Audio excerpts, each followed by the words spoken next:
आप सभी का हमारे यूट्यूब चैनल में स्वागत है।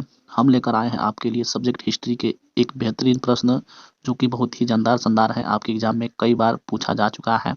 प्रश्न है, गांधी इरविन पैक्ट अथवा दिल्ली समझौता क्या था?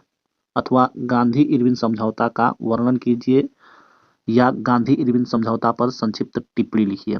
बहुत ही अच्छा प्रश्न है।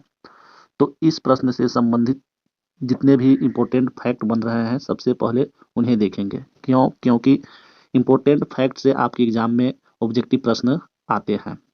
सबसे पहले इम्पोर्टेंट फैक्ट देखेंगे ऑब्जेक्टिव के व्यू से, उसके बाद से सविस्तार इस प्रश्न पर चर्चा करेंगे।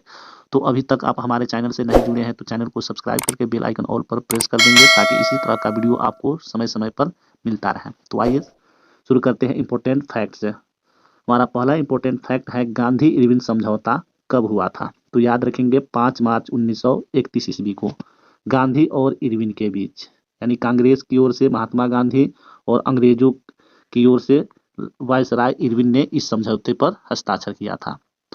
अब आइए देखते हैं इस समझौते का अन्य नाम क्या था।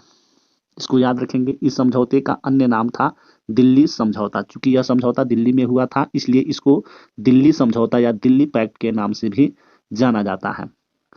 प्रथम गोलमेज सम्मेलन कब हुआ था?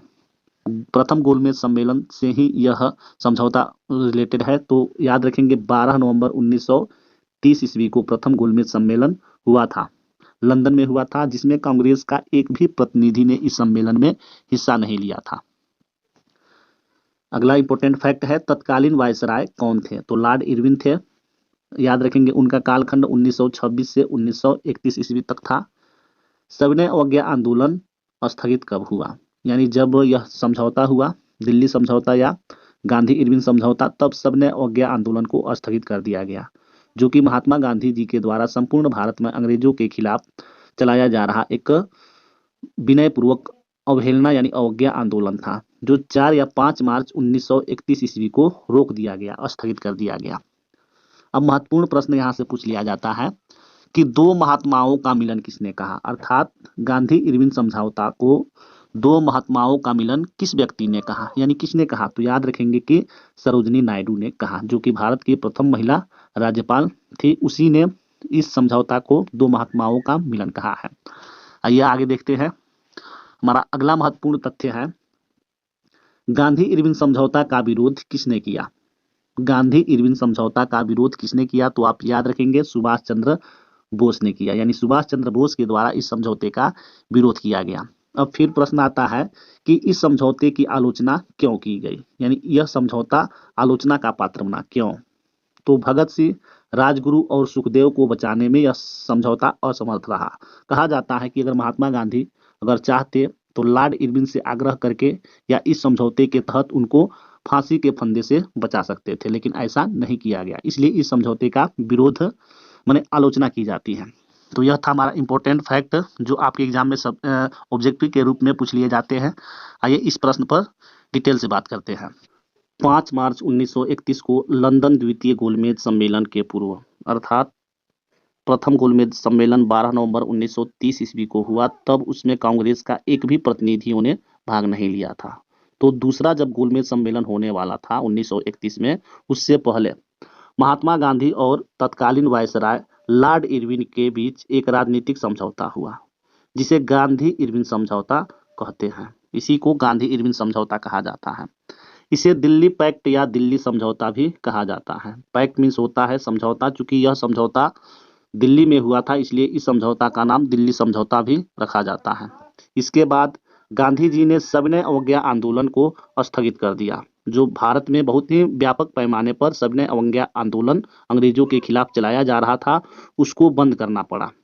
इस समझौते के अनुसार हिंसा के आरोपियों को छोड़कर बाकी सभी राजनीतिक बंदियों को रिहा कर दिया जाएगा। अर्थात यह समझौता में यह तय हुआ कि जितने भी हिंसा के आरोपी थे यानी हिंसा किए हुए कैदी थे, उनको मतलब छोड़कर बाकी सभी राजनीतिक बंदियों को रिहा कर दिया जाएगा। आइए अब देखते हैं, जब समझौता होता है तो दो व्यक्तियों के मध्य होता है, दोनों व्यक्ति अपना अपना बात रखता है तभी जाकर समझौता होता है, अन्यथा नहीं हो पाता है। तो इसी समझौते के अंतर्गत लॉर्ड इरविन ने क्या स्वीकार किया, अर्थात महात्मा गांधी ने कौन कौन अपने पद से यानी कांग्रेस की ओर से बात रखा। तो पहला है हिंसा के आरोपियों को छोड़कर बाकी सभी राजनीतिक कैदियों को रिहा कर दिया जाएगा। यह पहला लॉर्ड इरविन ने स्वीकारा कि हिंसा के आरोपियों को छोड़कर बाकी सभी जितने भी राजनीतिक कैदी हैं उनको रिहा किया जाए। दूसरा था भारतीयों को समुद्र के किनारे नमक बनाने का अधिकार दिया जाए। चूंकि भारतीयों को अंग्रेजी शासन समुद्र के किनारे नमक बनाने का अधिकार छीन चुकी थी, तब जाकर नमक सत्याग्रह आंदोलन महात्मा गांधी ने किया था। अब इस समझौते के अंतर्गत भारतीयों को समुद्र के किनारे नमक बनाने का अधिकार की मांग की गई। तीसरा था भारतीय शराब एवं विदेशी कपड़ों की दुकानों के सामने धरना दे सकते हैं। और चौथा था आंदोलन के दौरान त्याग पत्र देने वालों को पुनः बहाल किया जाएगा। जो आंदोलन किए थे सविनय अवज्ञा आंदोलन या इससे पहले जो भी आंदोलन हुआ था, आंदोलन के दौरान जो भी लोग त्याग पत्र दिए थे उनको पुनः बहाल करने की बात हुई थी इस समझौते के तहत। पांचवा था आंदोलन के दौरान जब्त संपत्ति वापस की जाए। आंदोलन के दौरान जो भी अंग्रेज लोग संपत्ति को जब्त किए थे उनको वापस करने का आश्वासन दिया। अब आइए देखते हैं कांग्रेस की ओर से महात्मा गांधी ने कौन कौन सी शर्तें स्वीकार की, अर्थात इरविन ने अपने पद से क्या मतलब राय रखा। तो पहला था सविनय अवज्ञा आंदोलन स्थगित कर दिया जाए। दूसरा, कांग्रेस द्वितीय गोलमेज सम्मेलन में भाग लेगा। पहला गोलमेज सम्मेलन में कांग्रेस के एक भी प्रतिनिधि भाग नहीं लिए थे, इसलिए यह समझौता हुआ कि कांग्रेस अगले जो द्वितीय गोलमेज सम्मेलन होगा उसमें भाग अवश्य लेगा। तीसरा था कांग्रेस ब्रिटिश सामान का बहिष्कार नहीं करेगी, अर्थात भारतीय ब्रिटिश सामान का बहिष्कार नहीं करेंगे, अपनाएंगे। चौथा था गांधी जी पुलिस की ज्यादतियों की जांच की मांग छोड़ देंगे। तो यह था कांग्रेस की ओर से गांधी जी ने जो शर्त स्वीकार की थी वह था। अब आइए महत्वपूर्ण चीज देख लेते हैं क्या था। तो नोट में आप याद रख सकेंगे कि यह समझौता इसलिए महत्वपूर्ण था क्योंकि पहली बार ब्रिटिश सरकार ने यानी अंग्रेजी सरकार ने भारतीयों के साथ समान स्तर का समझौता किया। तो वीडियो कैसा लगा कमेंट आप करके जरूर बताएंगे। धन्यवाद।